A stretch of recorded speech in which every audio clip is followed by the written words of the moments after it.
vent frais te caresse le visage pour t'extraire en douceur de ton sommeil. Tu ouvres lentement les yeux. Tu distingues des nénuphars en peinture. Tu ne sais pas où tu es. Ah oui, c'est une chambre d'hôtel. Tu es en vacances. Vous êtes en vacances. Les autres dorment encore. Le jour d'avant était trop rempli et la soirée s'est prolongée au-delà du raisonnable. Tu te redresses pour regarder par la fenêtre. Tout est gris, humide et brumeux. Tu sens la proximité de la mer sans réellement la voir. Tu savoures cette parenthèse pluvieuse, cette heureuse cassure dans un séjour surchargé. Aujourd'hui, il ne se passera rien, et cette perspective te réjouit. Pour la première fois depuis plusieurs semaines, tu enfiles une paire de pantalons, un t-shirt et un pull léger. Tu fouilles dans ta valise. Mais est-ce que tu l'as prise? Ah, la voilà. Ta veste de pluie. Tu ne pensais pas en avoir besoin. Tu troques tes sandales pour tes chaussures de marche. Tu jettes encore un regard vers les autres. Personne n'a bougé. Tu griffonnes un message sur un bloc de papier. Je pars me promener sur la plage. Ne m'attendez pas pour le repas de midi. À plus tard. Tu fermes doucement la porte de la chambre. Tu traverses les couloirs feutrés de l'hôtel, puis tu décides d'emprunter les escaliers de secours pour échapper à la musique de l'ascenseur. Tu ne supportes pas l'idée de t'infliger une fois de plus cet air classique et entêtant qui semble avoir été massacré avec un plaisir évident par un être peu scrupuleux. Tes pas résonnent sur les marches métalliques. Tu accélères comme s'il y avait une urgence. L'appel de la mer. Tu passes devant le buffet du petit déjeuner, mais tu n'as pas faim. Tu attrapes juste une pomme avant de sortir par la porte tournante qui résiste vaillamment à ton envie d'air maritime. Tu refuses poliment le parapluie que le chauffeur de l'hôtel te propose. Contrairement à ce qu'on pense, les parapluies ne protègent pas physiquement de la pluie. Ils servent surtout à empêcher la pluie de tomber. Il suffit de l'avoir avec soi pour écarter tout risque de pluie. Bonne journée à vous.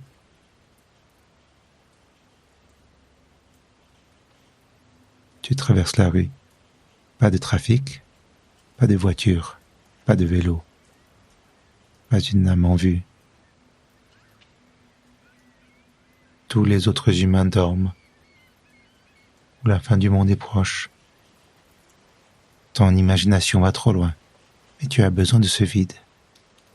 Tes semelles dures tapent avec un bruit sourd sur le bitume avant que tu ne rejoignes le sable humide de la plage. Le vent et le crachin t'obligent à déployer le capuchon de ta veste. Toujours personne. Toujours l'apocalypse en version relaxante. Avec seules les mouettes comme spectatrices. Tu marches lentement au bord de la mer. Tu fermes brièvement les yeux pour absorber pleinement le moment.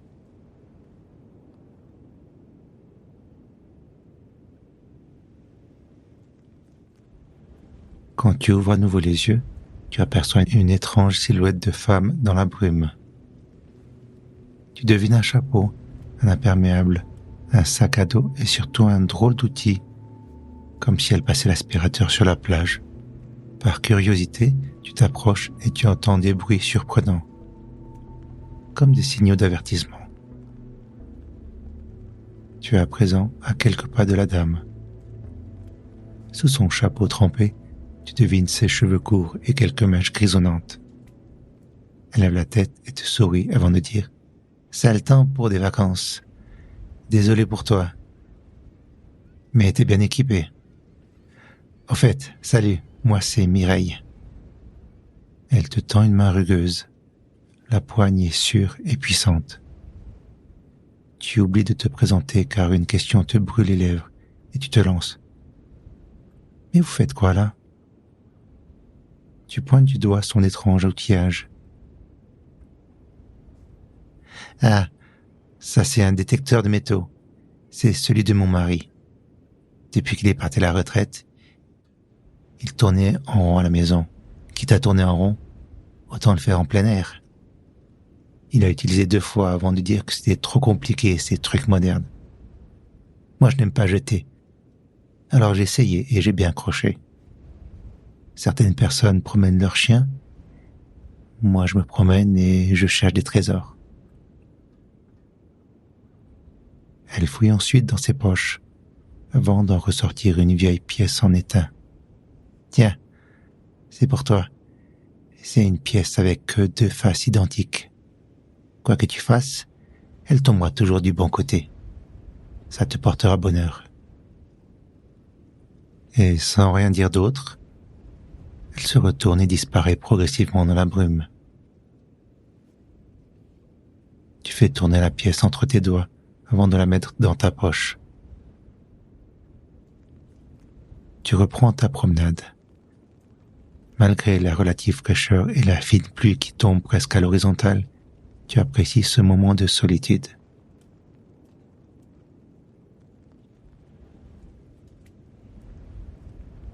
Soudain, plus loin sur la plage, tu remarques un point rose qui se détache sur le sable terne. Tu fais quelques pas pour voir ce que c'est.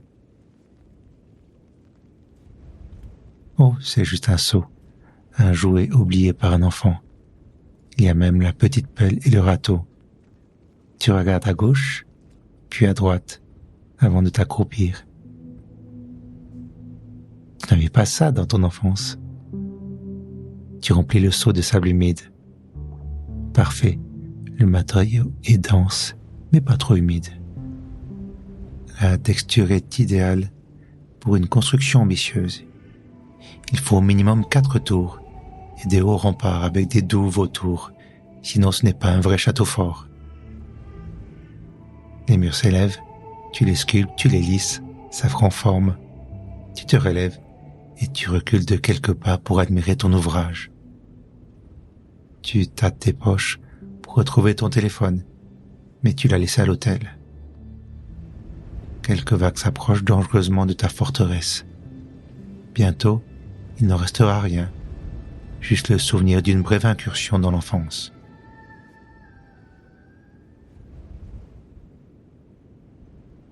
Tu ne sais pas combien de temps tu as consacré à cette construction, mais la fin commence à te tirailler.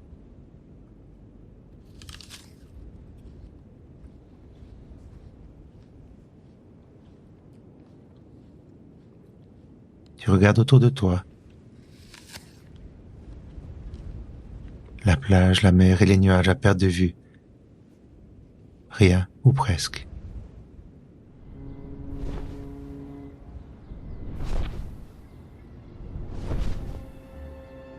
Il y a un dragon rouge, orange et jaune, avec une longue queue qui dessine des arabesques dans le ciel gris. Tu sais que c'est un cerf-volant, mais tu imagines que c'est un vrai dragon, avec un chevalier des ténèbres qui le chevauche. Un géant dans une armure noire comme le charbon. Il est à la recherche de ton château fort. Il veut se venger parce que... ton imagination a ses limites. Tu essayes de suivre le fil pour retrouver le pilote du dragon sur la plage. Une grande silhouette jaune. Vraisemblablement un homme. Il te fait de grands gestes. Il s'approche de toi. Un géant en ciré jaune de la tête aux pieds. Il doit avoir une tête de plus que toi et quelques décennies d'avance. Il porte une grosse barbe grise indisciplinée. Sa peau semble burinée par de longues journées passées à l'extérieur par tous les temps. « Bonjour », dit-il d'une voix rauque mais amicale. « Vous avez faim ?» Avant que tu aies le temps de répondre, il enchaîne. « Ça vous dit une tartiflette ? Par ce temps, ça ferait du bien, non ? Mon ami est déjà en train de le cuisiner. Il en fait toujours trop. Il dit que c'est pour les gens de passage. Allez, on vous invite. On habite le duplex juste là. » Il rit en faisant un geste de la tête. Tu suis son regard jusqu'à tomber sur l'ombre majestueuse du phare. Tu hésites face à cette surprenante demande. Manger une tartiflette dans un phare, ça ne se refuse pas. À la bonne heure, je vous accompagne. Il enroule patiemment la cordelette du cerf-volant avant de tendre le bras pour le saisir. Le vent, ça ne manque pas dans le coin. Ah oui, je m'appelle Grégor. Suivez-moi. Vous marchez en silence en direction du phare. Tu te sens en sécurité. Tu as l'impression d'avoir reçu une invitation spéciale et il t'escorte.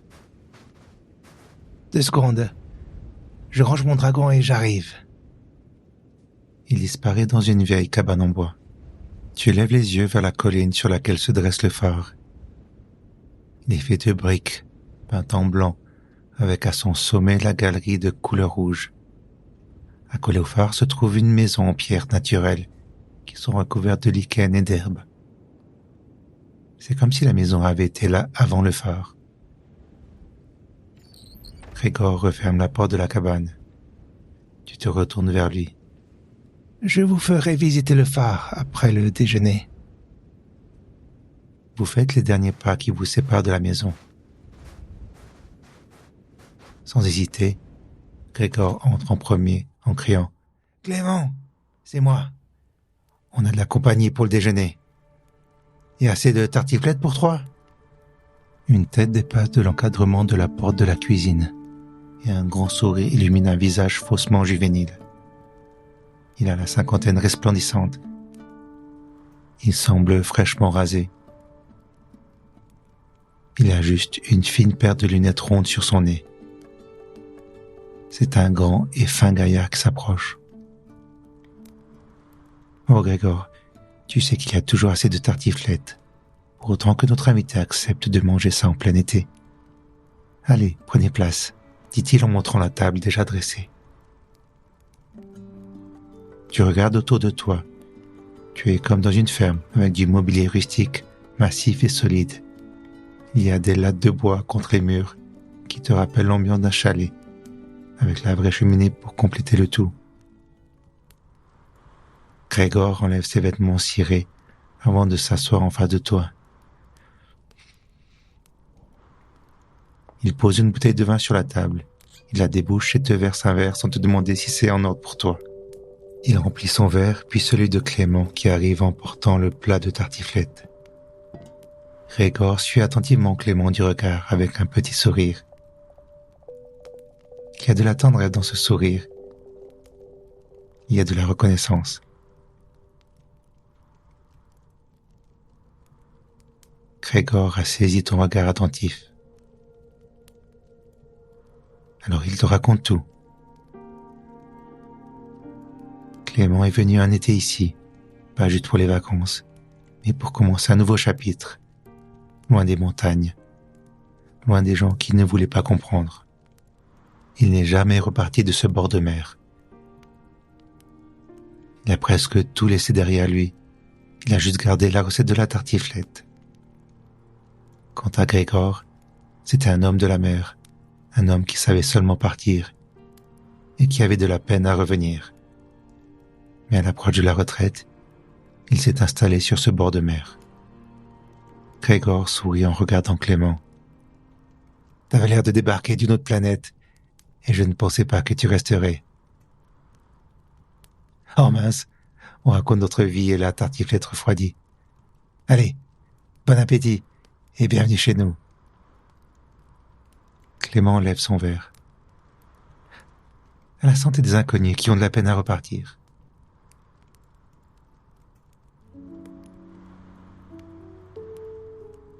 Tu manges avec plaisir ce plat inattendu pour l'endroit et la saison. Avec gourmandise, tu reprends une seconde assiette de tartiflette.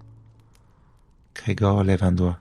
« Ah oui, je n'ai pas oublié de te faire visiter le feu. On prend le café en haut ?» Il saisit un panier en osier dans lequel il dépose une cafetière, des tasses en métal, des cuillères, un pot de crème et un sucrier. Chaque objet trouve sa place au fond du panier, dans un petit compartiment découpé à sa taille. Prêt pour la montée? Dit Grégor. Il ouvre une petite porte avant de se tourner vers toi.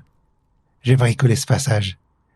Le vrai luxe, c'est d'aller au boulot sans se mouiller, non? Tu suis Grégor dans l'escalier en colimaçon. Il s'arrête à un premier étage. Clément explique. Là, c'est la salle de veille. Le confort est un peu spartiate, mais il y a toutes les commodités et ce qu'il faut pour passer la nuit au calme. C'est comme notre canapé quand on se dispute. Bon, dernière étape, la galerie est notre joyau. Tu ne sais pas trop de quoi il parle, mais tu reprends l'ascension sans rien dire. Tu gravis les dernières marches vers la lumière du jour et en arrivant au sommet tu comprends. Au milieu de la lanterne trône l'énorme lentille qui projette au loin la lumière du phare. Pour l'instant, il est éteint, mais tu imagines sans peine son rayon percer la pénombre, la brume et la tempête, pour dire aux marins qu'ils sont arrivés.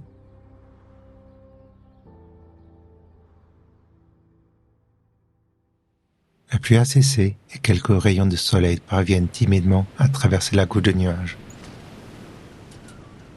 Grégor a ouvert la porte pour sortir sur la galerie. Il y a une petite tablette en métal sur laquelle il dépose tout le contenu du panier. Clément verse le café. Tu les rejoins. La vue est magnifique et vertigineuse. L'air de la mer remplit tes poumons.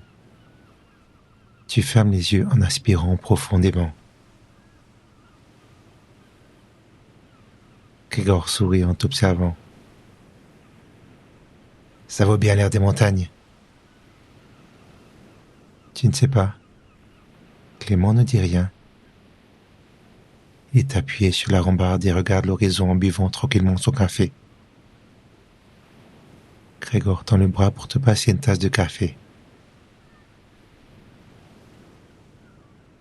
Merci.